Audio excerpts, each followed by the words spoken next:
ইসলামের ইতিহাসে এমন কিছু ঘটনা আছে যা শুনলে হৃদয় কেঁপে ওঠে। এটি ঘটেছিল মহান সাহাবী ও খলিফা উমর ইবনে খাত্তাব রাদিয়াল্লাহু এর জীবনে। তখন তিনি মুসলিম বিশ্বের শাসক। মদিনা থেকে বহু দূরে পারস্য সীমান্তে মুসলিম বাহিনী যুদ্ধ করছিল।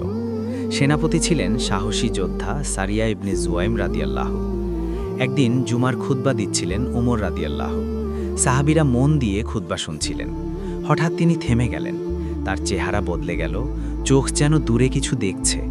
হঠাৎ তিনি উচ্চস্বরে বলে উঠলেন, হে সারিয়া, পাহাড়ের দিকে চলে যাও, পাহাড়ের দিকে যাও। মসজিদে উপস্থিত মানুষ অবাক হয়ে গেল। সবাই ভাবল, খলিফা কেন খুতবার মাঝে দূরের একজন সেনাপতির নাম নিচ্ছেন? খুতবা শেষ হলো, কিন্তু কেউ কিছু বুঝতে পারল না। কয়েক সপ্তাহ পরে যুদ্ধক্ষেত্র থেকে একজন দূত মদিনায় এলো। সে আশ্চর্য এক খবর দিল।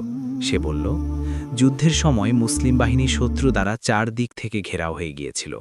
ঠিক তখনই সেনাপতি সারিয়া রাদিয়াল্লাহু স্পষ্টভাবে উমর রাদিয়াল্লাহুয়ের কণ্ঠ শুনতে পান, পাহাড়ের দিকে চলে যাও। তিনি দ্রুত সৈন্যদের পাহাড়ের পাশে অবস্থান নিতে বলেন। পাহাড় পেছনে থাকায় শত্রুর আক্রমণ ব্যর্থ হয় এবং মুসলিম বাহিনী অলৌকিকভাবে বিজয় লাভ করে।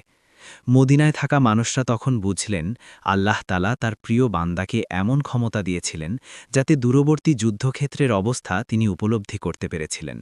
এই ঘটনাকে সাহাবীদের কারামাত অর্থাৎ আল্লাহ প্রদত্ত অলৌকিক সাহায্য হিসেবে ইসলামের ইতিহাসে উল্লেখ করা হয়।